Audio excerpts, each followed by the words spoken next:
Well, I think just a quick recap of Friday. One, I thought it was exactly what we were hoping for our seniors. A great kind of lasting memory of their last time playing at DKR. It was a heck of a win against a good team.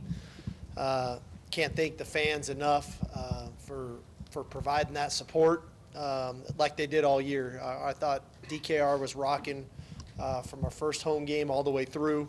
I thought the energy that everybody provided and the support they provided definitely showed. That I talked about it after the game, but I thought resiliency was the key to the drill in game Friday, and just our ability to kind of overcome some of the adversity we faced, some of which was self-inflicted, some of it Baylor provided. But in the end, I know we've talked a lot over the last 2 years about our ability to play in the second half of games, and I thought the way we played in the second half in all three phases, really came through with flying colors. Defensively, really to shut them out. The offense gave up the 8 points there with the sack fumble, then the 2-point conversion. But I thought we played really good defense. We ran the ball well, and in the end, that's what it takes in the second half. And I think that was kind of a microcosm of our season when you look at it. We ran the ball very effectively this year. We played very good rush defense this year, and it showed up in the second half of the game when we needed it most. And then ultimately, came down to a big-time turnover in the fourth quarter by Jalen Ford, which 6 straight games now for the guy of creating a turnover, which is a phenomenal stat for a linebacker. For his 4th interception of the year, I don't think anybody's done it better than him on that front. And then DeMarvion forcing the pressure on the last 4th down, which he's done, throughout the season. So all in all, great effort running the ball by Bijan, by Roshan, by the offensive line.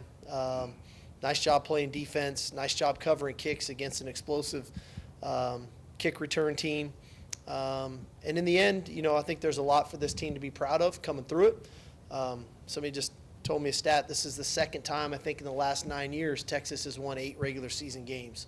So we're moving in the right direction comparatively of where we were a year ago. It's natural to look at a couple of the ball games to say shoulda, coulda, woulda, and what this thing would look like now. But in the end, we've got to look at areas for where we did grow and be proud of that, and then also look at the areas for where we can improve and moving forward. So we'll find out our fate as it pertains to the bowl game. I think we've got a good plan for that and some recovery. Obviously, academics here for the next couple weeks of how important that is as we close out the semester, and then get ourselves to play in the bowl game and what that all is going to look like. So there's a lot of moving parts here this month. But in the end, keeping the focus on what this team has accomplished and what some of these players has accomplished, I'm proud of them for that. So that's that. Raise your hand if you have a question. We'll get a mic to you. Start up front with Kirk. Steve, you mentioned running the ball and run defense were 2 of the real positives. Are there any surprises that you felt really pleasantly came through that maybe you didn't expect, and any certain area you were most disappointed in? We had like every year you go into a season, you have some unknowns. The kicking game, it was a little bit of a mystery. When you lose Dicker and all that he meant to us, he was doing all 3, which when you lose one guy, you don't think you're going to lose it as it affects you so much. And we had unknowns with kickoffs. We had unknowns on field goals. We had unknowns with our punt team, with who was going to do what. And I thought those guys performed really admirably for us. That whether it was Bert Auburn with his field goals, whether it was Will Stone with his kickoffs, I thought those 2 guys definitely performed very well for freshmen. One true freshman, one redshirt freshman. I thought they performed well. I don't think I could have asked for more of them than we got, unknowing what was going to happen. And then having Danny come in and punt as a transfer that really showed up in training camp and do the job that he did. Those I think that was probably the surprise because I just didn't know. And it was a little uneasy, but we found our way through it, and I thought Coach Banks did a great job with those guys. And then I think up front on the offensive line, anytime you go into a season and you're starting 2 true freshmen on your offensive line, a true sophomore, and the first guy in is another true freshman. I mean, we saw it with Friday with DJ Campbell coming in the game, and we saw his development this year. Not that it was a surprise that those guys could run block the way that they did, but it's still, there's some uncertainty there. I mean, not many teams do that going into a season and then perform the way that they did. Naturally, for me, I'd probably say 2 areas where I want us to really improve upon that I know we can be better is obviously the passing game, and there's a lot of layers to the passing game. Saturday I thought there were some things there and Quinn was throwing it good. We didn't protect very good. There's been other games we've protected great and we haven't thrown the ball very good. There's been other games we've done those 2 things. We haven't caught the ball very good. So inevitably the passing game, like the running game, it takes all 11 and it takes precision and execution. That's an area where I know we're gonna spend a lot of time on and cleaning that up. I think third down conversions play a part to that. We were not nearly as good on third down this year as we've been historically, systematically, and definitely compared to last year. So to extend drives, to stay on the field, we need to be better on third down. And then ultimately on defense, as good as we play really good. And I'm so proud of these guys for the leaps and bounds they've made. Just statistically, when you look at last year's stats to this year's stats, how far they've come, I think we can look back at games and say, man, just don't cut that guy loose on that one route, and that's 50 more yards that maybe we would get back in a touchdown. That kind of has reared its ugly head a little bit. So again, just that communication in the back end. So those are all high-level things. I mean, we haven't drilled down hard enough into all the particulars on a lot of these things, but just some high-level things that come to mind. In the middle, Chip. Steve, as we head into the portal season, how big of a concern is it that with NIL you have some players on your team, like your offensive linemen, who are assured $50,000 from the Pancake Factory, and you might have other proven starters who aren't receiving much, if any, NIL money at all, and how do you remedy that? Yeah, I mean, I think nowadays, the NCAA, I thought, has done a nice job of trying to operate from an NIL perspective of what this looks like. And obviously we started Texas One Fund here in CDC, and then the university has done that. So, yeah, there's going to be some things that we have to look at to make sure that the players are getting kind of, I don't want to say what they deserve, but in reality is you don't want that discrepancy on your roster. You want people, having the opportunity to do those things. And so we're on that. I've started on that this morning. I didn't feel like it would be fair to drill down way into that in season as we were playing in the regular season. Now we have a little bit of time because it's a reality. As you guys know, I've said this all along. NIL is not going anywhere. It's a reality. What are the parameters they put around it is where we need to operate within. And so those are things that we have to look at. It's a new era of college football. The transfer portal, NIL, things of that nature are all areas that we have to adapt to.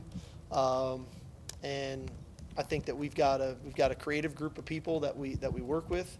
Again, we take a lot of pride in what this university stands for and how we go about it and the support that we get. We just got to make sure that we do it the right way, and that's the plan, kind of moving forward on that.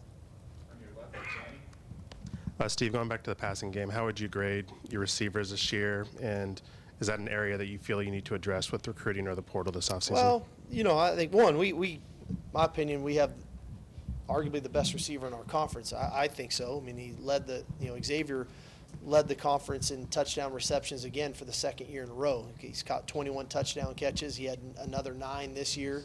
So to me, we've got an elite player there. I thought Jordan had a really good year, stayed healthy, as healthy as he could for the first time of his career, which was a positive. I thought the influx of the tight end of utilizing JT, getting a lot more receptions than the tight end got a year ago.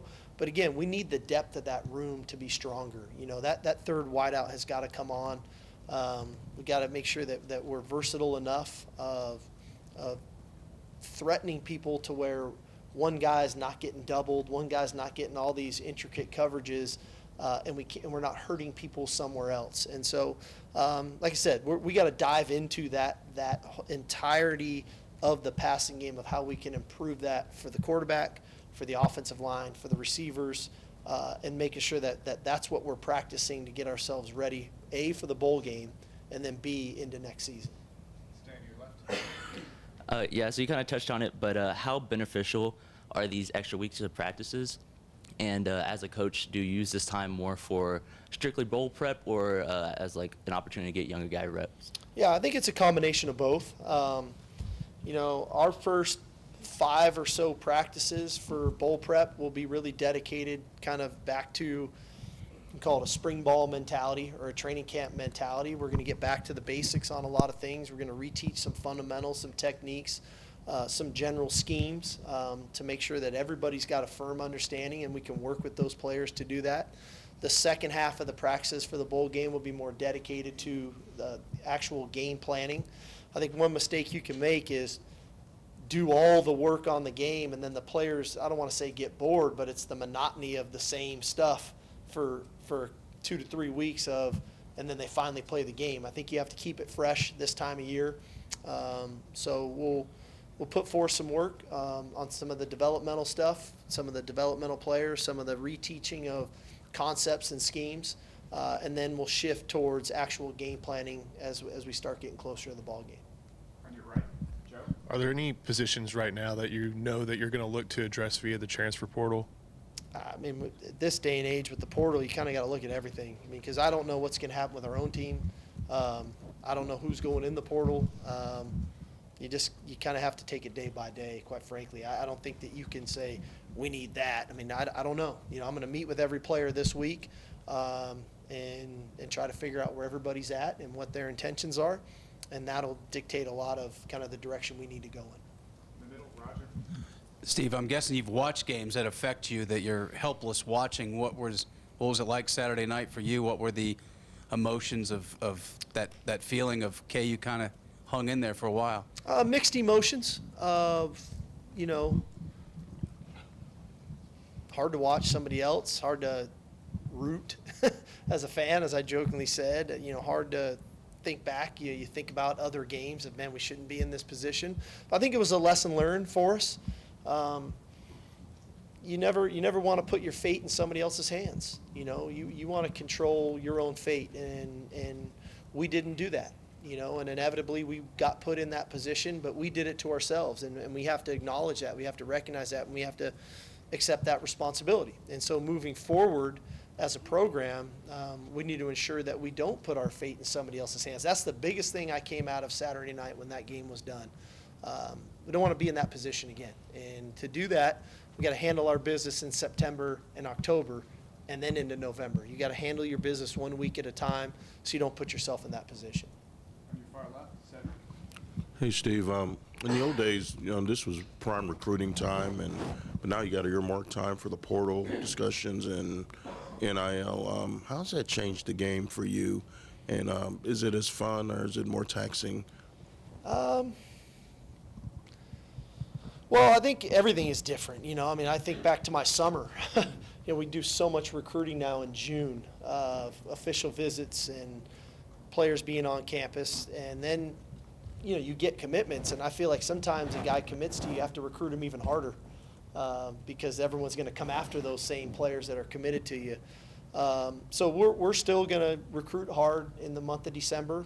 We recognize the early signing period, but that doesn't mean other people aren't still trying to get guys on visits and those types of things. So we've got to close well in December. I do think it has created a little bit of I'm going to call it a free agency period like you would have in the NFL. It's like, how are you have to assess your own roster, as we kind of talked about earlier, and then what are the needs and what's a specific need and what's a luxury. There's a difference between a want and a need, and I think we have to acknowledge that on our roster. But then also, we can't discount the development of our own players. We've got a lot of good young players on our roster that maybe weren't frontline players this year, but with another, extra bowl practice time, another off-season conditioning program, another spring practice, another summer workout schedule, what can they be? And will they be better than what maybe somebody else has? And we're a lot like the players, right? sometimes the grass appears greener on the other side, or the player appears better until they get in your program. You're like, well, hey, the guy at that position that we already have is as good or better than that guy. And now you end up with I refer to them as disgruntled employees, because the guy thinks he's coming here to be a frontline starter and he got beat out. So we've got to be very transparent, open, and honest with the kids that decide to come here, that this program is based on competition. And the best players are going to play that give the team the best chance to win. But it is fun because I think it does. It gives you a little bit of that NFL feel of kind of what are you doing to bolster your roster and how do you maintain your current roster to build your program the right way to continue to have the growth and development that I think we showed from year 1 to year 2. And then how do we go from year 2 to year 3? How do we continue to grow as a program? Stay on your left, Jeff. Sark, I don't know if it's come up yet with any of your guys, but how do you handle, guys that might decide it's best for them to not play in the bowl game? And then just your general thoughts on that trend we've seen the last few years of guys choosing to opt out of bowl games. I think it's a reality. I hate it for them they have to make that choice, because the reality is that's a great opportunity, man. You get to celebrate with your team. You've earned that, right? You've done well enough in the regular season to earn the right to play in a bowl game and to have that experience. And so now to get forced with a decision like that, I hate it for them, because the reality is all of them deep down want to play, right? They want to play with their teammates. So now all of a sudden they're getting into, well, how could this affect me moving forward? For some guys, they should play, right? It's an opportunity to play against a good opponent. It's an opportunity to put their film on tape one more time to get evaluated by the NFL. For other guys, maybe it is in their best interest not to play, right? There's risk and reward in all this. And so I try to have candid conversations with all of them individually to hopefully, come to really good decisions. But like I said, I hate it for them. I wish we could ensure everybody that if something were to happen, you'd be taken care of. Unfortunately, that's not the case, for every single player. Everybody has kind of their value as it pertains to insurance policies, and but we try to do the best we can. And I appreciate the support from the university to do that. On your right, on one. Hey, Coach, a housekeeping question and a bigger question. You had maybe 3 guys with some eligibility that participated in Junior Day, which was, I think it was Whittington. I think Junior Angelau still has some eligibility, and Devin. Have you had any conversations with them as far as what their future entails? Yeah, there's actually a few more than that. I'm going to meet with every one of them. I started this morning, but I start meeting with those guys one at a time. And again, we try to help them make really rational decisions and not emotional ones. Where are they at in school? Have they graduated? Do they want to pursue a master's? If they've already started a master's, where are they at? What does their future look like here? What does their future look like somewhere else? And so, like I said, I meet with every player, and I love that because it's a chance to make that connection with a player over a 4-year period of having these conversations. Hopefully you build up enough equity and trust with them that they can take your word for that. There's more than that of guys that potentially have eligibility, and I try to meet with them all so that they can make a really good, rational decision and feel good about it, and try to remove some of the anxiety and fear of leaving or staying or whatever that looks like. And then you did mention Xavier, and obviously you felt like he's the best receiver, in the conference. His numbers were down from last season as far as touchdowns and yards are concerned. And we are in this transfer portal, speculation era. Do you feel like he's happy, here at Texas being a part of this program? Well, I think the one thing about Xavier is this. He's a highly competitive young man. And from the moment he arrived on our campus, he came to work. And he came to work to earn an opportunity to play. He came to work to become a starter. He came to work to be the best receiver he could be, whether that was in our conference in the country. So I think the guy's got a high sense of competitiveness and drive to be the best. And he works that way every day. And so sometimes when you don't get the actual result of it, that can become a sense of frustration. I would much rather have a receiver that's frustrated that he didn't contribute more to a win than a guy who's content of going on the field and playing and the ball not coming his way, because I think he values his ability to get open. I do too. I get it, So again, addressing the passing game is going to be a critical component to what we do. But I'd be hard to argue, find a guy in his first 2 years of college football at the Power 5 level who's got 21 touchdown catches in 2 years. So he's been off to a pretty good start, but I think his best days are ahead of him. On your left, Nick? Yeah, see, this kind of relates to Chip's question from earlier, but, how prevalent is NIL now when you're talking to recruits and their families, or maybe even guys that are considering transferring out? And then, is there any level of concern on your part if maybe 50, 60, 70% of that conversation is just related to NIL on their part? Well, that doesn't happen here. We don't make that the focal point of the conversation. In recruiting, that's the last thing I ever want to get into, because the reality of it is I want players that want to come to the University of Texas because of the University of Texas. Our football program, the academics, the history and tradition, the city of Austin. I mean, there's so much that this university has to offer. That's why I want kids to come here. Then the NIL can be a factor.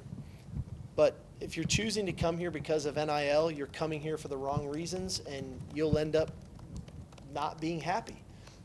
Money doesn't make happiness, That's not how this works. I've met too many people who have a lot of money who are depressed. Life's not good. It's never good. Well, let me get more money. That doesn't help anything, The reality of it is you got to go to a place that you really love and that you want to be part of. You want to be developed. You want the relationships. You want the connections. You want all those things because that's what matters. The NIL stuff is to me is a bonus. But the moment you start making decisions based on money, this isn't the place for you, because you're not going to get out of the experience what you should. And whether it's another school, to me, that model is going to fail if that's the path that you go down. I'm selling money. It's not going to work. When the one that does work, call me and tell me about it. But it's not going to work that way. It's already failed in college football. And I think it'll continue to fail in college football when you watch the programs that try to operate that way. In the middle, Chip? Steve, everyone talks about the enormity of this job, and with you calling plays 2 seasons in, how is it juggling the enormity of the job with calling plays, and how much time during the week do you spend with the quarterbacks, or is that all AJ in those meetings? How do you manage it all? Yeah, I love it. I love what I get to do every day, man. I literally walk in our building every day with a sense of I can't wait to get to work again. And I'm so fortunate and blessed to have this opportunity. I do not take it lightly for a second. You pour into it all that you have, and I'd feel awful if I didn't, So I give everything that I have to it, whether it's game planning, whether it's meeting with the players, whether it's installing the plays, whether it's coaching at practice, whether it's meeting with the defense, meeting with special teams, meeting with players individually throughout the week, whether calling plays on game day, bouncing ideas off of coaches on the headsets during the game. I eat this up, man. I say this all the time. I get to do what I love. And I love what I do, and I wouldn't change it for the world. On your left? Steve, I don't know if you like to just flip the page and move on quickly, but looking back, is there anything about the Tech, Oklahoma State, or TCU losses that's keeping you up at night? Yeah, against TCU, I just wish we would have played better. Quite frankly, I wish I had done a better job of preparing ourselves to play. Whether it was a psyche thing, whether it was just an execution thing, we just didn't play very good in that game, and that's disappointing. I would have liked us to play good football and see what would have happened, and we just didn't play great offensive football that day. I think in the Tech and Oklahoma State games, I'm my toughest critic. I know you guys like to critique me, but I try to value myself as my toughest critic. I wish I would have found a way to run the football better in the second half in those 2 games, to try to control the game a little bit more, to where our defense wasn't playing so many snaps, because I think the accumulation of the snaps they had to play in those 2 games caught up to us to where missed tackles became a factor in that game. at some really critical moments defensively, where I wish we could have controlled it a little bit more offensively in the second half to minimize some of the snaps they had to play, and maybe we make a couple of those tackles that change the outcome of the game. So, but then again, that's self-criticism on me, and I'm okay with doing that. Hopefully we're better for it moving forward, which I think we were in the second half of the season. I think it showed up in the Iowa State game. I think it showed up just this past weekend against Baylor, where we were able to run the ball, minimize some of the snaps our defense had played. I mean, just Friday, the first half of the game, I felt like Baylor was on the field on offense the whole first half. I don't know what the exact numbers were off the top of my head, but I know it was a huge discrepancy in time of possession, number of snaps, and we had to get that back under control, and I thought we did, and inevitably our defense was fresh. We held them to about 60 yards and shut them out on defense in the second half. So there's a correlation to playing complementary football that I just didn't think we did a great job of in the second half of those two games in particular. So that's kind of doesn't keep me up at night. It serves as motivation for how we're going to do it better moving forward. Steve, how much are you going to study Oklahoma State and Baylor, how not to get penalties? And will you make any complaint to the league office about that? You're not going to get me on this. Same crew. I don't. Same crew. No fines. At the end of the day, man, you play the hand you're dealt. You play the game as hard as you can play it. Adversity is going to strike, and things are going to come your way. You don't have time in game to complain. The ball is going to get snapped again in 40 seconds, and you've got to be ready for the next snap. And so that's been something that we've been trying to press upon our players, and for me to the coaches of we've got to move on to the next snap, and we can't harbor what just happened, whether it went our way or didn't go our way. We've got to focus on the next snap. And to me, I think that's a sign of a maturing football team. I thought we handled it a lot better on Friday when some of the calls didn't go our way. I didn't think we handled it great at Oklahoma State when some of the things didn't go our way, but I thought we handled it better Friday. We moved on to the next snap, and I thought, like I said, I thought we played pretty good football. You can write whatever you want. Sark, I know you talked since you got here about being a good developmental program, and you had a lot of guys improve throughout the year. I was just wondering, is there a way you track the trajectory in terms of being a developmental program? Are you where you want to be? Are you behind where you want to be? Or are you ahead of where you wanted to be? Well, that's a unique question. I mean, I think in the off season, it's a little easier to quantify it with speed. Right, where are they at in some of their movement-based things, how much they're lifting, how quickly they're moving that weight, the explosive power, things of that nature. I think from a football development standpoint, it's, can you track, does the fundamentals and techniques, is he using those things the right way? When we point out to a young man, here's the 3 to 5 things you need to improve on over the next 6 to 8 weeks, did he improve on those things? To me, that's the only way we can dive into it, because that's when you're seeing the growth. Is he coachable? Is he trying to apply it? And then what is the result? And so it's hard to tell kind of midstream as we're going through the season, but I do think when we get back out in practice here next Friday, we'll see kind of the younger players and how far they've come. Like, we saw it in the bye week. Like, a guy that stood out to me was Malik Murphy. He kind of fell behind early when he first got here in a training camp, but in the bye week, I was like, man, this guy's come a long way. So sometimes it's hard to tell, especially when they're on scout team and they're doing that work because they're reading a card, they're running somebody else's offense or defense. Then you let them go back to the basics and run our stuff, and you can see, like Jaden Blue, I'm like, okay, this guy's made exponential strides in where we want him to grow, not only on the field but off the field. So those are just a couple that pop into my head early on, but I'm seeing it with guys. I think I'll see it even more in a couple weeks when we get back on the grass of, whether it's a Jere Bledsoe or a Zach Swanson. I mean, there's a bunch of guys I could reference, but the point of it is, then you look at some other guys that kind of got thrown into the fire. Like Terrence Brooks got put out there. In these last 3 weeks, he's played pretty good football. Hasn't been perfect, but it's like, man, he's such a dramatically different player than he was 4 months ago. So I definitely can see that. But you have to see him do it to know, are we developing him the right way? Two last ones. Roger? Sark, I want to give you something where you can lobby and not cost you any money. The body of work's in, Bijan, Heisman talk, and Jalen Ford, Defensive Player of the Year. Just kind of your thoughts on the seasons they've had and what they've meant to this team this year. Yeah, I mean, I think about Bijan. Like, if we were 10-2 right now and playing for a Big 12 championship and maybe on the cusp of the college football playoff, I think there'd be no question this guy would be in New York for the Heisman. When you think about what he's accomplished, I think he's leading the country. If I'm not mistaken, I got this written down here somewhere. Where did I put this? He's leading the country in tandem offense with 1,894 yards. Number one in the country, number one in the Big 12. He's got 20 total TDs on the year, which is number two in the country, number one in the Big 12. He's leading our conference in rushing with nearly 1,600 yards, fifth in the country. He's got 18 rushing TDs, which is first in our conference, fourth in the country.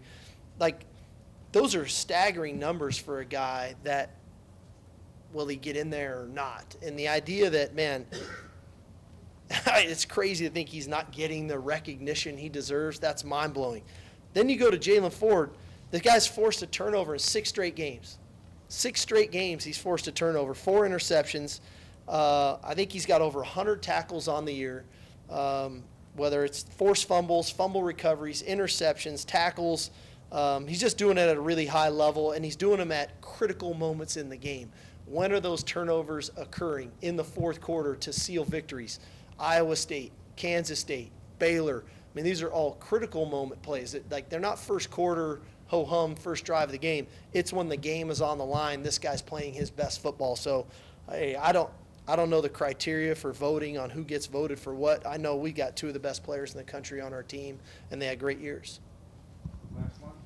Onward. Coach, just Cole Hudson, could you give us an update Yeah. on him? And then the other last one I was at is Isaiah Nayer. I'm just kind of curious as to what is his timetable, how's his recovery going, Yeah. and when we can see him back. So Cole's got an ankle sprain.